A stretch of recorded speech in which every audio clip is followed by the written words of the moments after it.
professor Reynolds, engenheiro civil e sanitarista, com mestrado e doutorado, aposentado da Universidade Federal da Paraíba e da Companhia de Água e Esgotos da Paraíba, CAGEPA, e projetista autônomo na área de saneamento.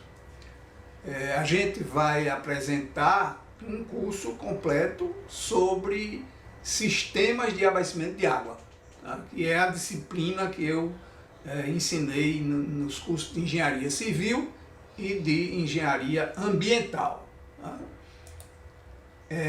Iniciamos apresentando, mostrando aí a ementa do programa, da disciplina. Essa ementa é um resumo, né, sobre as aulas, sobre o objetivo, sobre o assunto, né, que a gente vai tratar. Ou seja, aí a ementa mostra a sequência, né, das aulas, dos assuntos que a gente vai tratar, como noções gerais sobre saneamento básico e saúde, evolução e desenvolvimento dos sistemas de abastecimento de água, consumo de água, população de projeto, vazões de projeto, noções de hidrologia, de mananciais e captação de águas de precipitação atmosférica, superficiais e subterrâneas, cisternas e poços, barragens de elevação de nível d'água e de acumulação, regularização, estações elevatórias de água, reservatórios de distribuição, adutoras e subadutoras, rede de distribuição, qualidade, tratamento da água e análises laboratoriais, operação, manutenção, medição e controle de perdas dos sistemas de abastecimento de água. Então, esse é a ementa do programa, resume aí todo o assunto que a gente vai estudar e vai trabalhar, né? O objetivo geral dessa disciplina é subsidiar e complementar o conhecimento do aluno dos cursos de engenharia civil e de engenharia ambiental para projetar, analisar, operar e manter um sistema de abastecimento de água. Vamos iniciar mostrando o que é um sistema de abastecimento de água, quais são as unidades que compõem um sistema de abastecimento de água, né?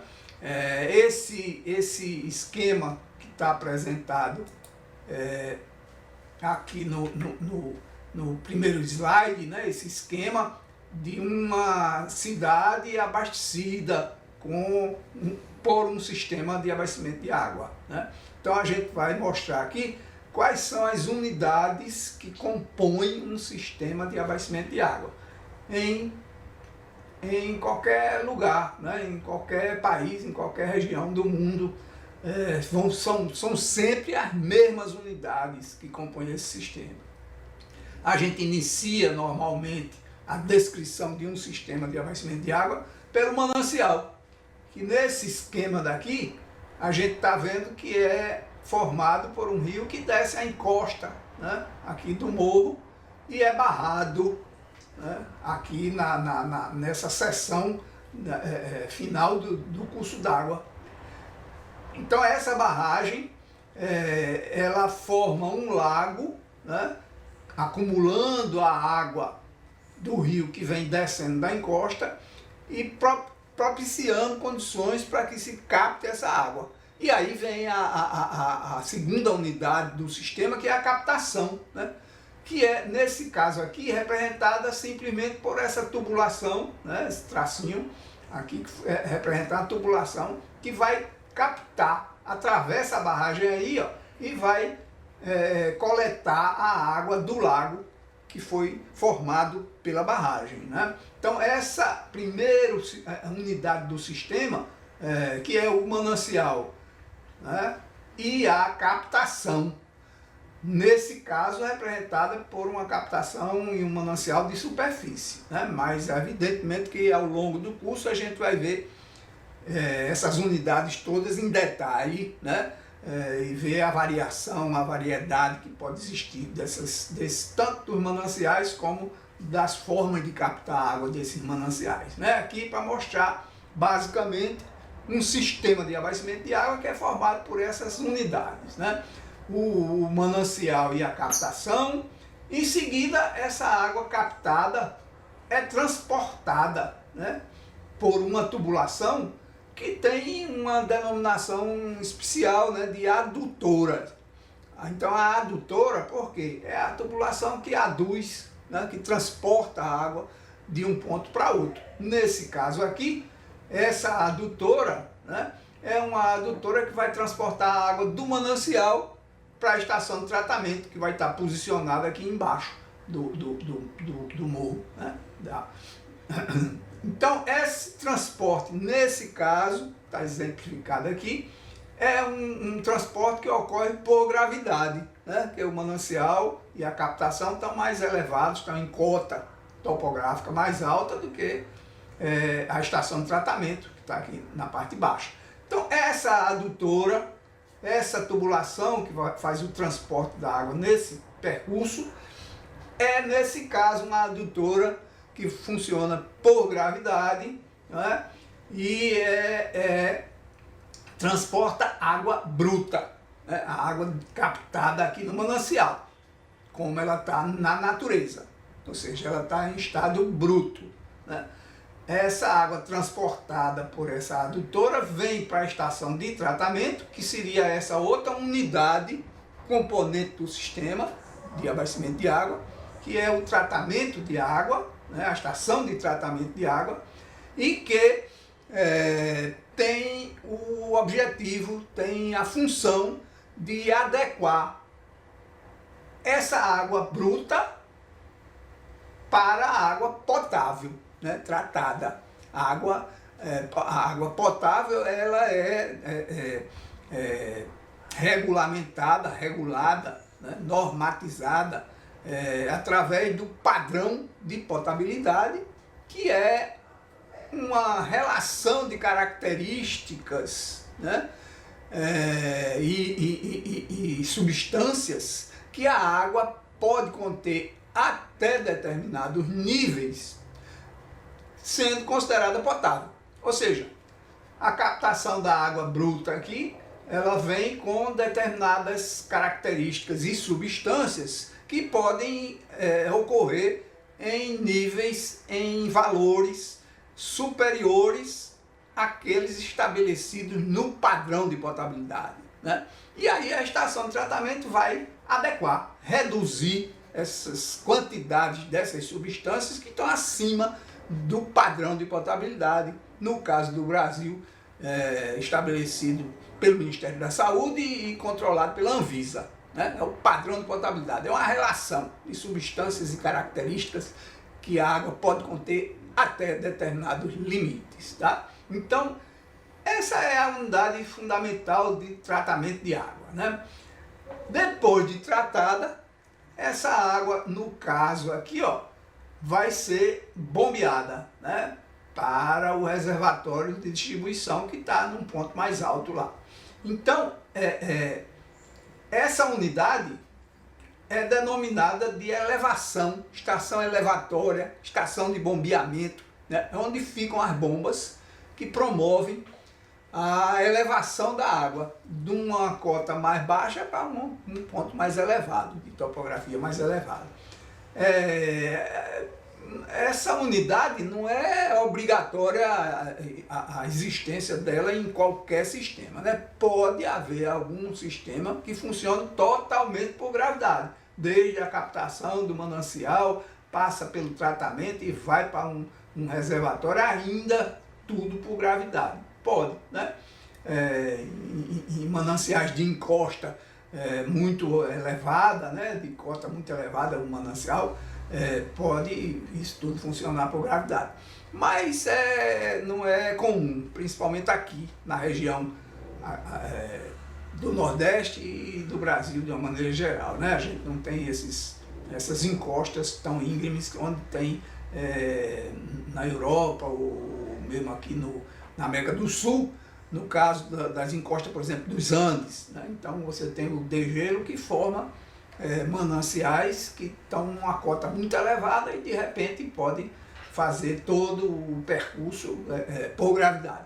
Bom, mas então, relembrando aí o que a gente já viu, né, em termos de unidades que compõem o sistema de abastecimento de água, porque isso é fundamental a gente entender inicialmente o que é, como funciona o sistema de abastecimento de água, né, para a partir daí a gente começar a tratar cada unidade de per si, né, em termos de dimensionamento, etc. Pois bem, então a gente viu o manancial e a captação, né, como a unidade aqui inicial, o transporte, no caso aqui uma adutora de água bruta, né, a tubulação que transporta a água, a estação de tratamento, que adequa a água bruta ao padrão de potabilidade, a estação elevatória, que bombeia a água de uma cota mais baixa para um ponto mais elevado, para uma cota mais elevada, o reservatório de distribuição, que é essa unidade que está apresentada aqui esquematicamente também, né, nesse esquema geral. Então, o reservatório de distribuição, que vai acumular um certo volume de água e promover aqui a distribuição, o atendimento à rede de distribuição, né? Quer dizer, a água chega ao reservatório e do reservatório ela vai fluir para atender a rede de distribuição, que é essa última unidade, né, formada pelas tubulações assentadas nas vias públicas, né, e que vão transportar a água tratada, que estava reservada, né, na caixa d'água, como a gente chama, no reservatório, para a porta dos consumidores, né, até aos pontos de consumo, as ligações domiciliares que vão atender as residências, né, as ligações residenciais, os colégios, as lojas, né, as ligações comerciais, as ligações industriais, as ligações públicas, né, que são normalmente, como são classificadas aqui no Brasil, esses consumidores, né, residenciais, comerciais, industriais, públicos. Então, esse atendimento desses consumidores se dá através da tubulação que forma a rede de distribuição de água, né? Esses canos aí assentados, enterrados, né, nas vias públicas e que levam a água até a porta dos consumidores, como a gente falou. E dessa rede sai as ligações domiciliares, como a gente já adiantou um pouco, né, que é a tubulação mais fina, que sai da rede de distribuição desses canos nas vias públicas para o interior dos lotes residenciais, comerciais, etc. Né? É a ligação predial, né? Ligação domiciliar, ligação predial. Aí, na realidade, a gente pode considerar como fazendo parte da rede de distribuição, né? É uma extensãozinha da rede para cada lote. Bom, essas são as unidades fundamentais que compõem um sistema de abastecimento de água, né? Manancial, captação, adução, tratamento, reservação, distribuição e elevação, que normalmente ocorre na maioria dos sistemas, né? Essas unidades funcionam de forma integrada, interligada, né? Falhou uma, compromete as outras.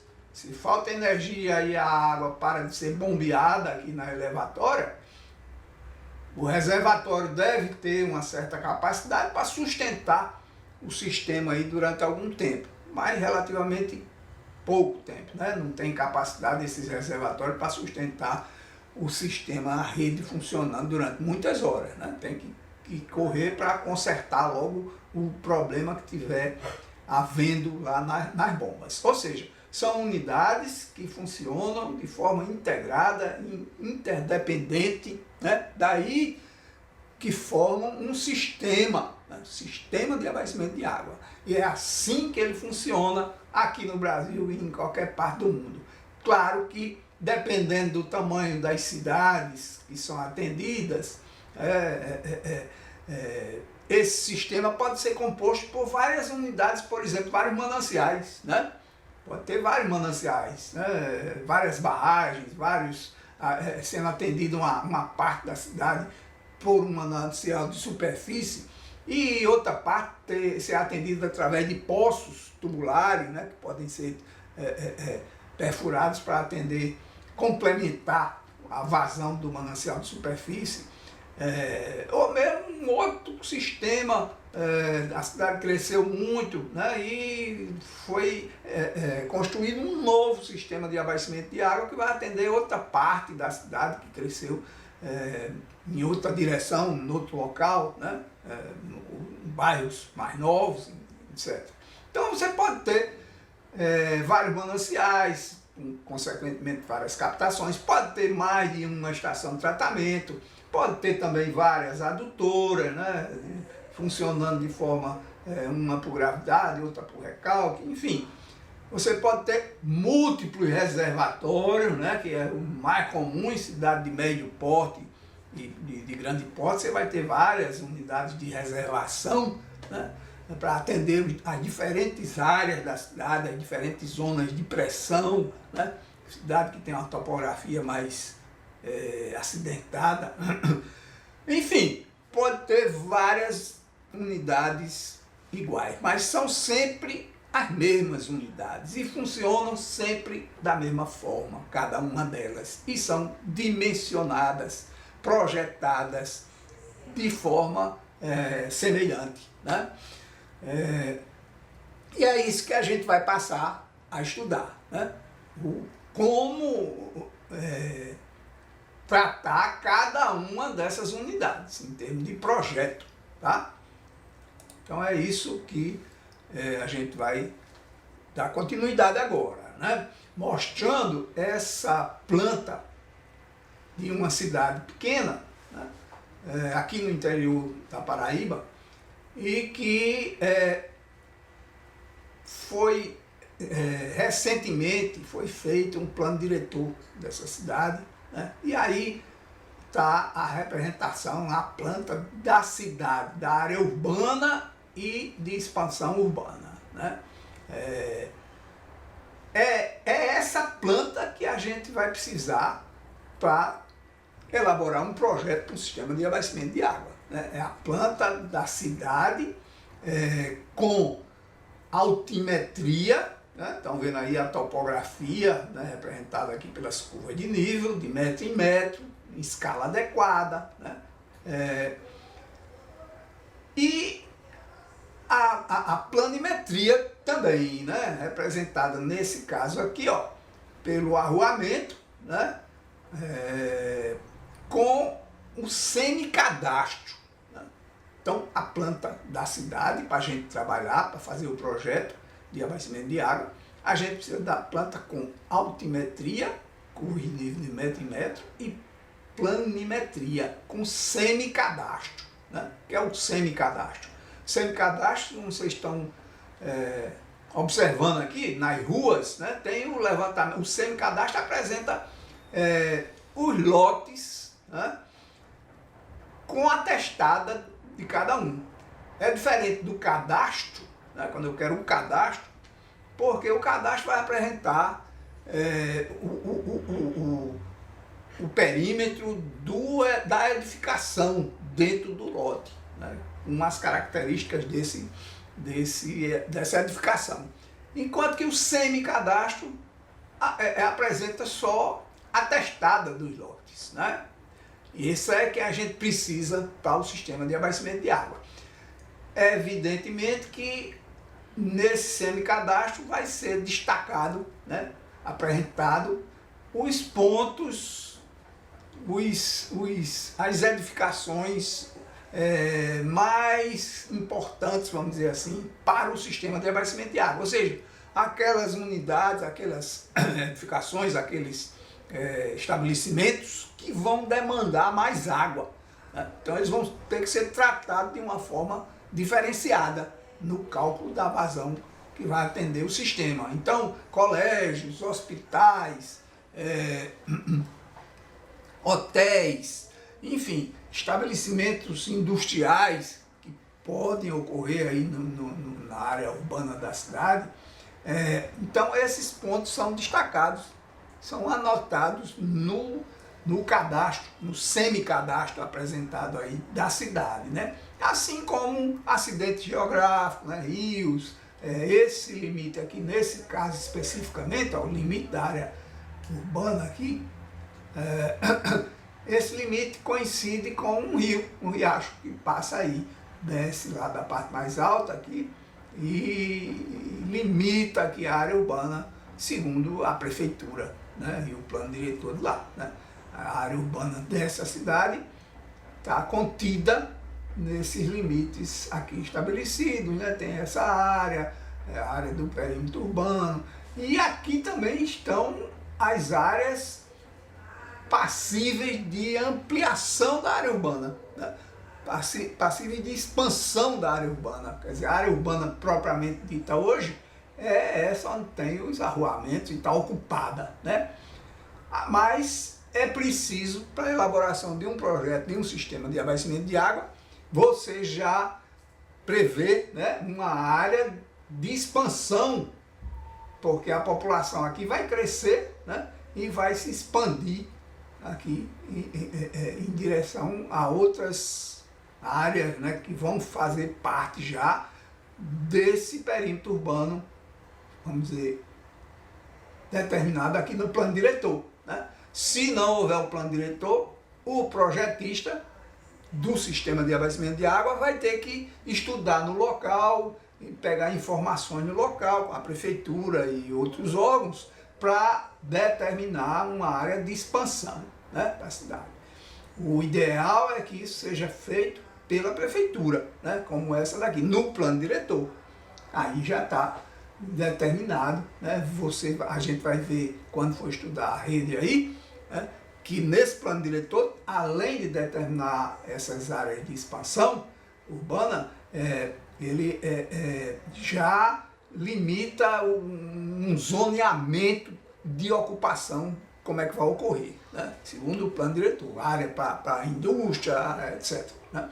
Então, essa é muito importante, você buscar informações mais completas possível para essa planta da cidade, né, que é o objeto do projeto de abastecimento de água. O abastecimento de água vai atender essa área da cidade, né, contida nessa planta, nesses limites estabelecidos pela prefeitura municipal, tá? E com essas informações fundamentais aqui, para a gente determinar vazões e tal, futuras, né? Muito bem.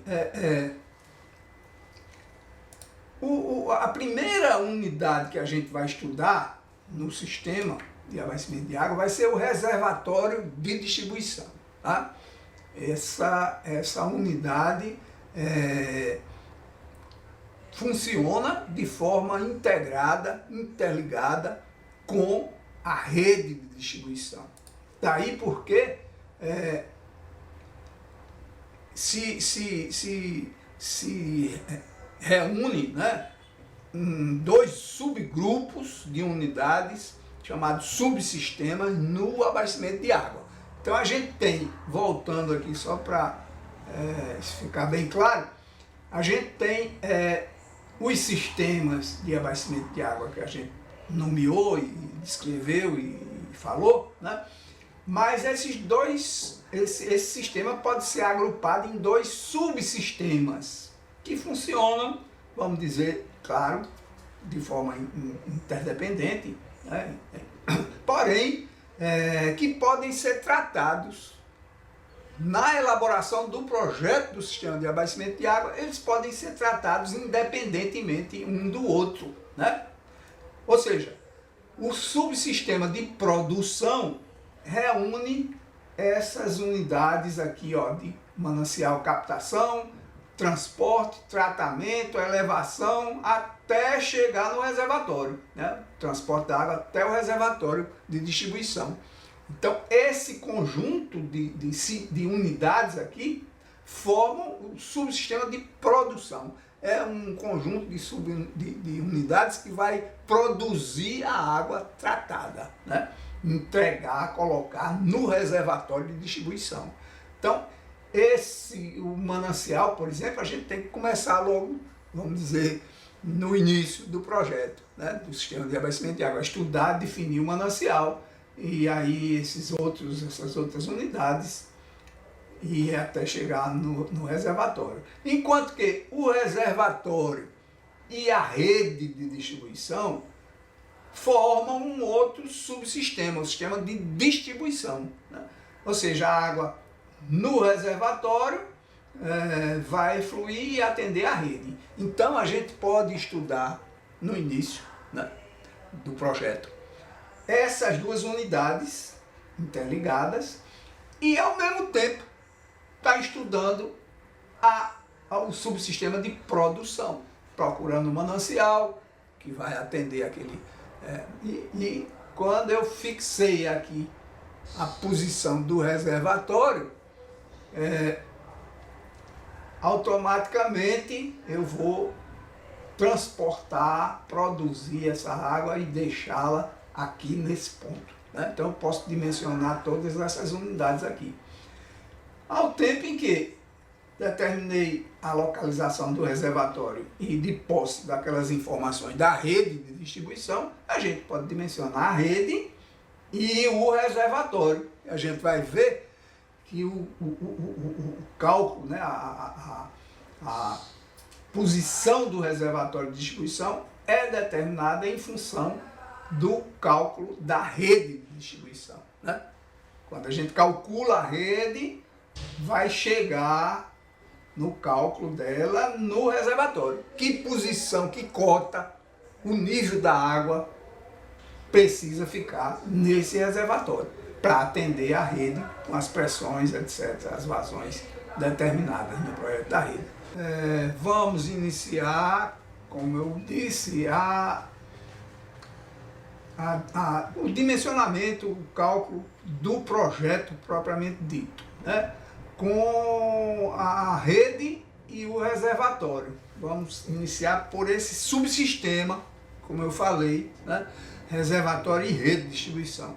E já tinha mostrado essa planta da rede de uma cidade aqui do estado, né, uma cidade pequena, mas que é um levantamento recente e que tem o plano diretor também elaborado recentemente, muito importante para as informações que a gente vai precisar, né? O plano diretor está limitando aqui já o perímetro urbano, né, com a área urbana atual e as áreas possíveis para expansão urbana, né? O levantamento, como eu disse, com altimetria, curva de nível de metro em metro, né? E planimetria com semicadastro, tá? Então essa é a planta base para a gente começar a estudar o projeto. Por exemplo, o estabelecimento do reservatório é feito logo no início a partir do estudo dessa topografia. A gente vai procurar localizar o reservatório no ponto ou nos pontos mais elevados da área urbana, né, que vai ser abastecida. Então, por exemplo, essa cidade, está mostrando aqui a planta dela, né, de serraria, é bastante acidentada, e tem um ponto aqui que se destaca como cota mais elevada nessa área. Eu não coloquei aqui todas as cotas das coordenadas, porque ia encher muito, né? Mas só para vocês terem uma ideia, essa topografia varia entre cota 555, nesses pontos mais baixos aqui, né?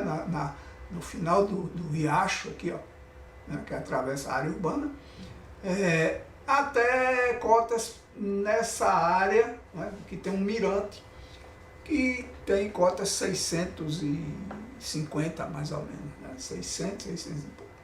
Bom, então a gente já observa que esse local aqui é um local interessante para posicionar o reservatório, né?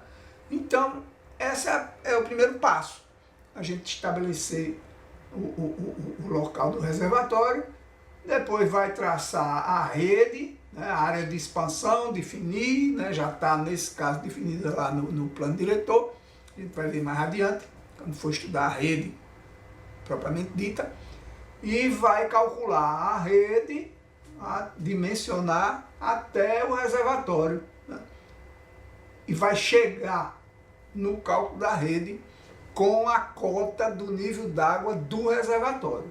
Essa é a forma, né, de dimensionar, calcular esse subsistema reservatório e rede.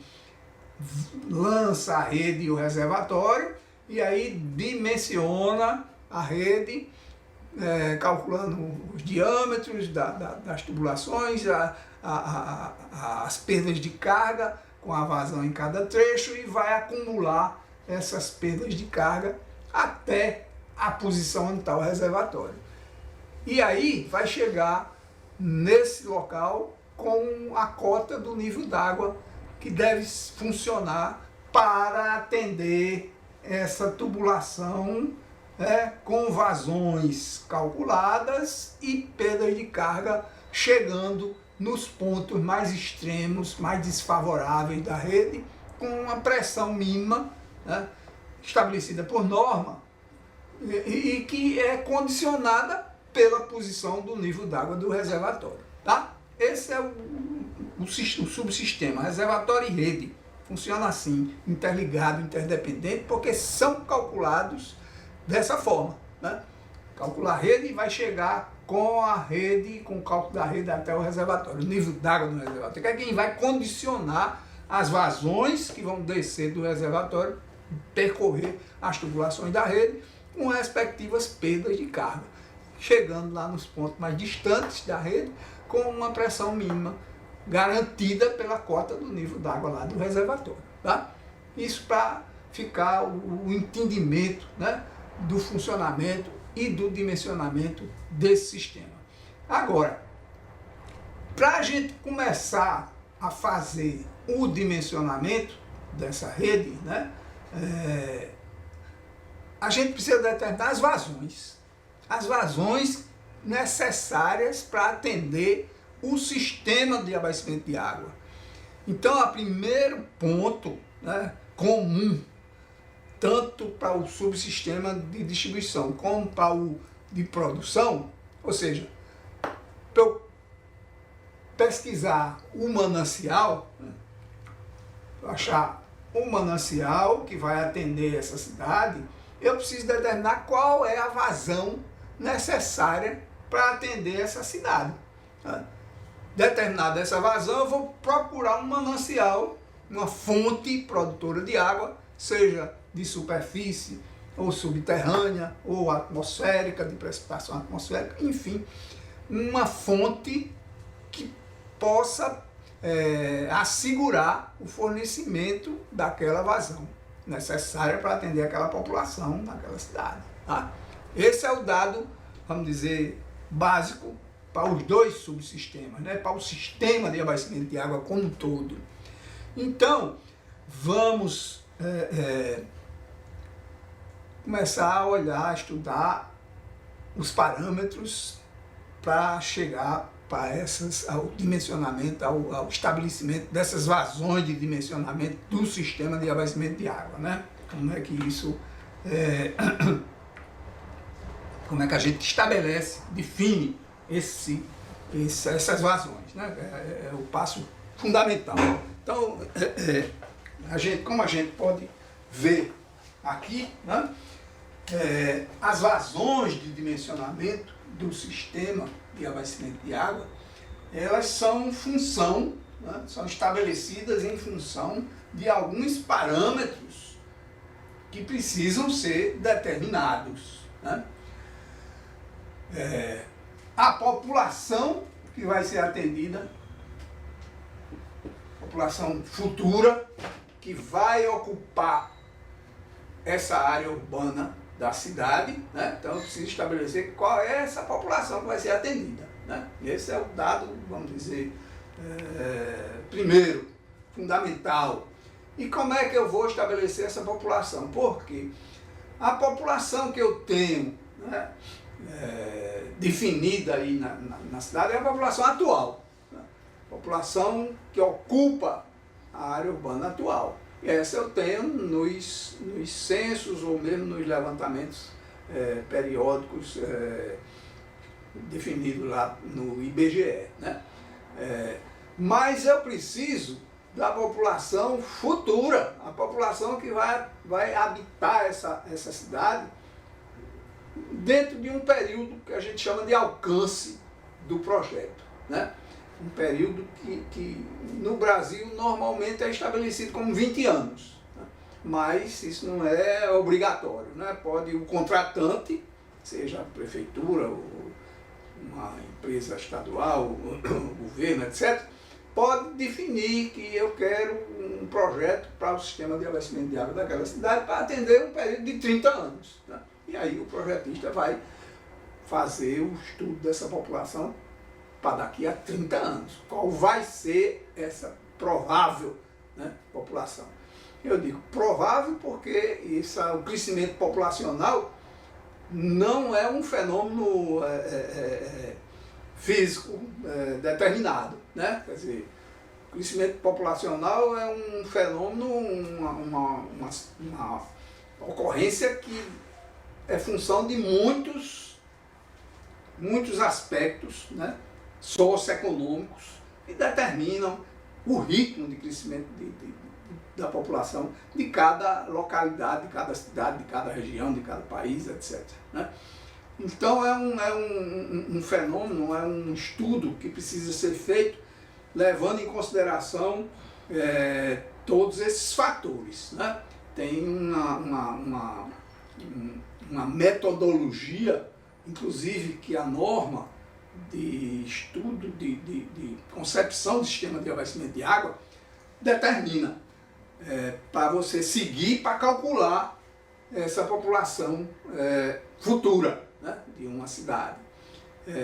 E essa metodologia implica em estudos de estatística, né, de probabilidade, baseado em informações passadas que estão determinadas nos censos do IBGE, especificamente aqui no Brasil, né? Então vai pegar esses dados das populações passadas e aplicar uma metodologia, né, de projeção de crescimento dessa população para um determinado período, né? Esse é o ponto, vamos dizer, importante, né, e que precisa ser feito com muita cautela, com muito cuidado, porque um erro grande aí de estimativa de população, que fica com a população superavaliada, vamos dizer, para o futuro, vai implicar no projeto de um sistema muito mais caro do que o que precisaria de fato para atender uma população ajustada de forma mais real, né, do que vai acontecer. E o contrário, você subavaliar o crescimento de uma população, o que vai acarretar é que o sistema projetado e construído vai vencer, né, vai precisar ser ampliado num período menor de tempo, né? Ou seja, você projetou o sistema para abastecer a cidade para 30 anos, né, 20 anos para frente, e com 10 anos aquela cidade já atingiu a população que foi prevista para ser atingida em 20, esse sistema já não vai atender no final daquele período, né, de 10 anos, a cidade de forma adequada, e aí vai precisar novamente ampliar, né? Não é uma questão tão grave, né?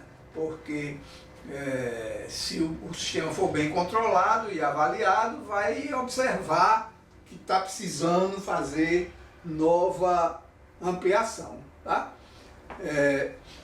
Mas, ao contrário, se for super avaliada a população futura, vai se gastar bem mais, né, na construção daquele sistema, e ele vai durar bem mais tempo, né, vai atingir um período maior de alcance. Mas você vai sobrecarregar economicamente a população atual, vai pagar por um sistema que vai atingir um período muito maior, né? Então, é um fenômeno, como eu falei, depende de muitas variáveis, né, o crescimento populacional, mas precisa ser avaliado, e a norma dá uma metodologia para ser estudada, né, para definir a projeção da população para o futuro. Tá? Então, essa população é definida, né, população futura, para ocupar aquela área urbana futura, né? Ou seja, a área atual mais as expansões, né? E para essa população que a gente vai estudar e definir as vazões que vão abastecer essa cidade, né? Então, um outro parâmetro fundamental para a determinação das vazões, né, é a chamada cota per capita, que é um elemento, né, um parâmetro definido para cada cidade, porque ele é uma característica de cada cidade, né? Então a gente ouve falar em tem cidade que consome no mundo 500 litros por habitante dia. Tem outras que consomem 100, né? Então isso tem uma variação muito alta em função das características daquela cidade, daquela população, do clima daquela cidade, dos hábitos, da cultura, né? Isso tudo influencia essa cota per capita, né? Que é determinada dessa forma, né? Dividindo, estabelecendo uma relação entre o volume anual distribuído naquela cidade.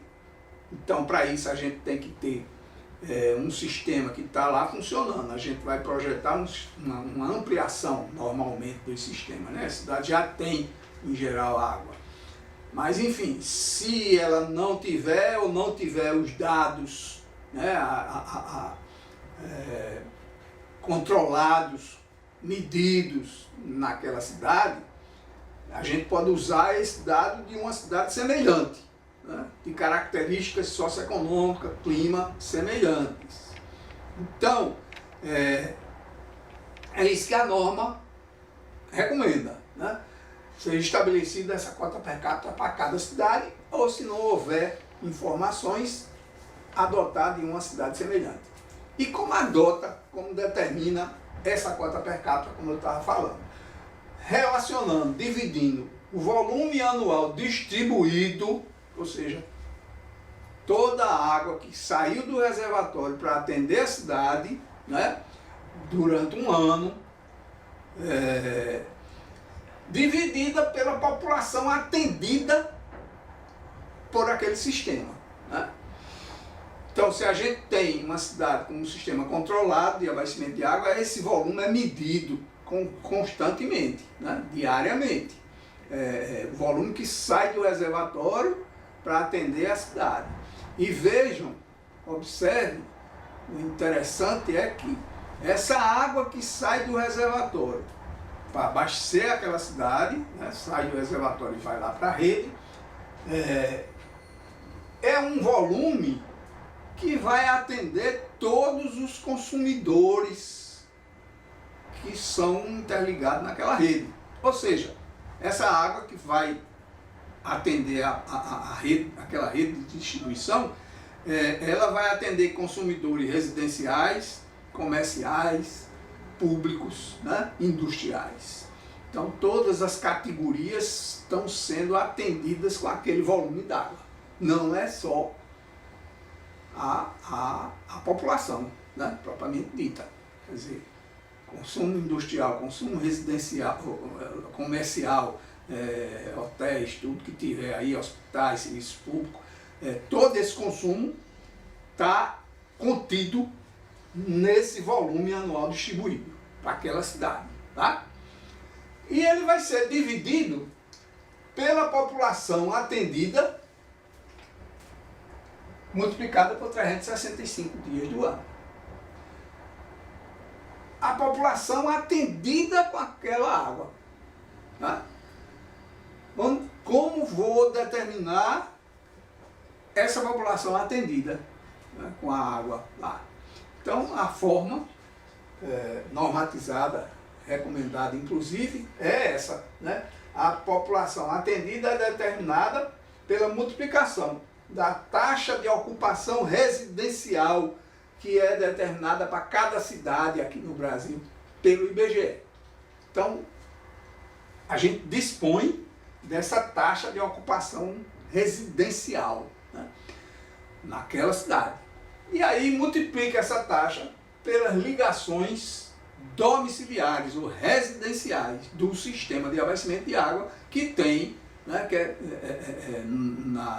no serviço que opera o sistema de abastecimento de água daquela cidade. Com certeza eles têm, né, porque cobram as ligações domiciliares.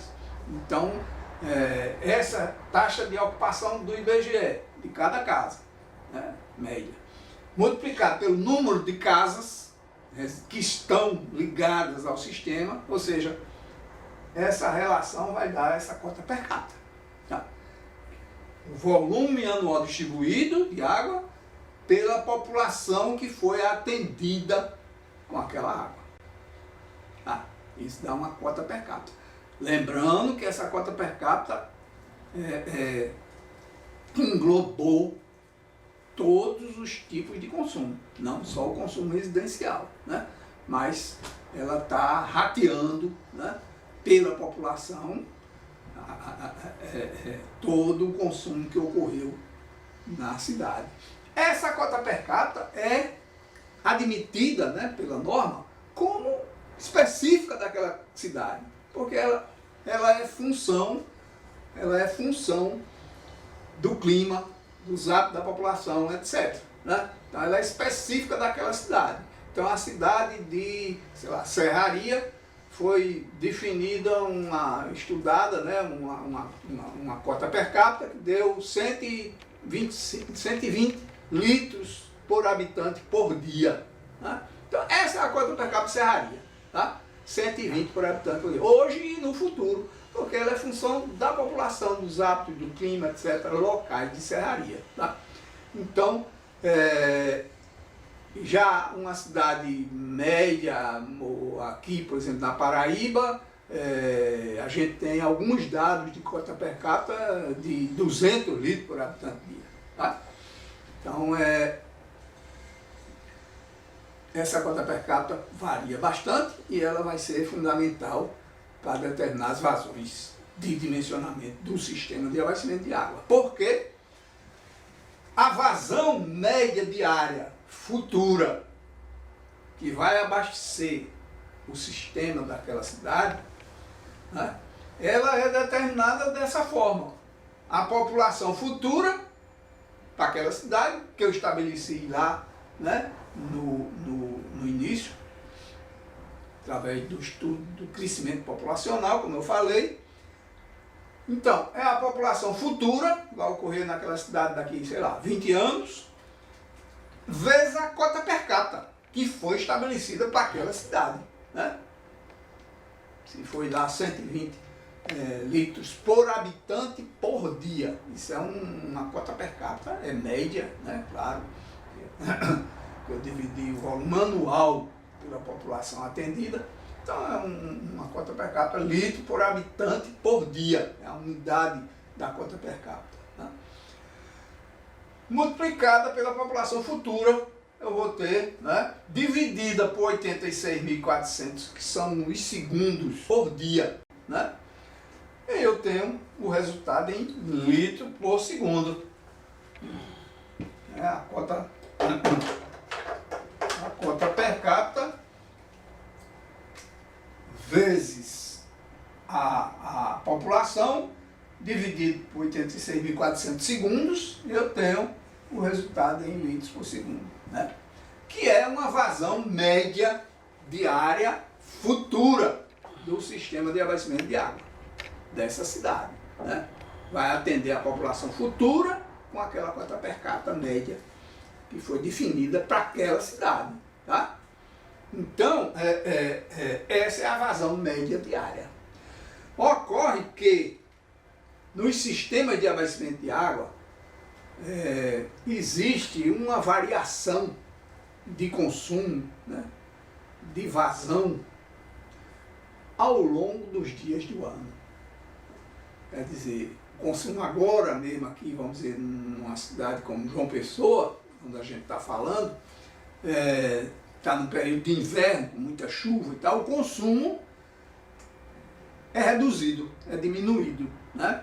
Quando chega o verão, lá em dezembro, novembro, dezembro, esse consumo aumenta. A empresa, no caso aqui, que opera o sistema, que é a Cagepa, né, ela sente, registra isso, essa variação de consumo ao longo dos dias do ano, né?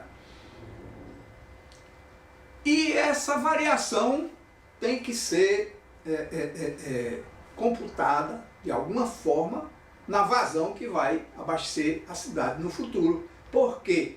Porque esse sistema de produção, né, que vai produzir a água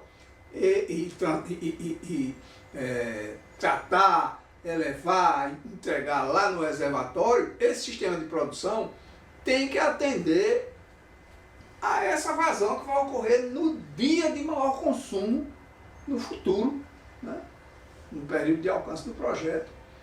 Então, para se determinar essa vazão que vai atender o dia de maior consumo do ano naquela cidade, é determinado um coeficiente, né, chamado K1, que é calculado também para cada cidade, porque da mesma forma da cota per capita, essa variação ao longo dos dias do ano é função também do clima, dos hábitos, etc., de cada cidade. Mas se não houver dados naquela cidade, né, monitorados constantemente, então a gente pode, a norma aceita que adote o K1 determinado para uma outra cidade bem avaliada, né, que tem boa informação. Ou se não houver essa condição, uma cidade que tenha esse K1 determinado na região, aqui no Brasil é comum, né, normal, tradicional, a gente adotar o K1 com um valor de 1,2. Né? Mas ele seria avaliado assim, para aquela cidade específica. O maior consumo diário do ano naquela cidade, se ele é registrado todo dia, né, monitorado, medido, né, macro medidores na saída dos reservatórios. Então, esse consumo no dia de maior consumo do ano, dividido pelo consumo médio diário do ano. Ou seja, nesse gráfico, a gente mostra isso de forma bem explícita, né? Se eu fizer o gráfico aqui, dos consumos, né, no eixo dos Y, aqui e os dias do ano, relacionar isso, né, o consumo em volume, né, em cada dia ao longo do ano, eu vou perceber, né, vou determinar que vai haver um dia aqui, né, nesse caso, que vai ocorrer o consumo máximo. Aquele dia foi o dia de maior consumo do ano. Né? E existe um consumo médio diário, né? Que é o somatório de todos os dias, né, do consumo diário naquela cidade, dividido pelos 365 dias do ano. Então, aí eu tenho a relação entre esse consumo máximo diário, no dia de maior consumo, né, consumo do dia de maior consumo, dividido média diária, o consumo médio diário. E aí eu estabeleço o K1, que é a relação entre o consumo máximo diário e o consumo médio diário para aquela cidade. E aí, a vazão máxima diária para o futuro, que vai ser aquela média diária, né, vezes o K1. Ou seja, a população futura vezes a cota per capita da cidade vezes o coeficiente K1 da cidade, né, dividido por 86.400, que é litro por segundo, para ter litro por segundo, número de segundos por dia. Então essa é a vazão do dia de maior consumo que vai ocorrer naquela cidade no final do plano. Tá? Então é para ela que eu preciso dimensionar todo o sistema de produção. Tá? Desde o manancial, né? Vou procurar um manancial que tenha condição de fornecer essa vazão. Né? Como eu disse, a gente vai procurar dimensionar toda a produção com essa vazão. E a rede de distribuição? Né? A rede de distribuição é submetida ainda a uma outra variação de vazão, de consumo, que ocorre ao longo das horas do dia. Diariamente a gente tem hora no sistema que consome pouca água. Né? Numa cidade pequena, assim como essa que a gente está vendo aí em Serraria, né, que a gente falou, de madrugada, em certas horas da noite, pode chegar até próximo de zero a vazão na rede. Né? Não tem consumo, quase nenhum. Enquanto que numa cidade média, uma cidade maior, você vai ter uma variação que ocorre com menor, vamos dizer, intensidade, né? Porque mesmo durante a madrugada, mesmo durante a noite, você vai ter algum consumo aí em algumas ligações, em alguns pontos de consumo, mas vai ter uma hora em que essa vazão é máxima durante o dia, durante as 24 horas do dia. Vai ter um consumo médio diário, né, de 24 horas, e vai ter um consumo máximo horário, naquela hora de pico, né, que varia de acordo com a cidade. Né? Tem cidade que, sei lá, é mais próximo de 12 horas do dia, né? Outra mais cedo, enfim, depende muito dos hábitos e do clima daquela cidade. Né? Então a norma recomenda que isso seja avaliado, como eu falei, esse K2, esse coeficiente da hora de maior consumo, semelhante ao K1, né? Avaliado para cada cidade. Então, se você tem os dados de variação de horária de consumo naquela cidade avaliados, monitorados, medidos, né, constantemente, então você tem condições de determinar esse outro coeficiente, chamado de K2, né, que vai relacionar a vazão na hora de maior consumo, no dia de maior consumo, né? A vazão máxima horária no dia de maior consumo, tá? Dividida pela vazão média horária daquele dia. Né? Então a gente tem aí um outro parâmetro que é o K2, que relaciona a variação horária de consumo com relação à média, né, horária no dia de maior consumo. Isso é o K2. Então, esse K2, né, vai ser aplicado na vazão máxima diária, né, para determinar a vazão máxima horária. Então, a vazão máxima horária daquela cidade, no final do plano, no dia de maior consumo do ano, na hora de maior consumo, vai ser essa daqui, ó, população futura daquela cidade, cota per capita daquela cidade, K1, K2, dividido por 86.400. Aí você tem a vazão que vai ocorrer na hora de maior consumo, no dia de maior consumo, no ano, tá? No futuro. Essa vazão máxima horária é que vai ser usada, né, para calcular a rede de distribuição.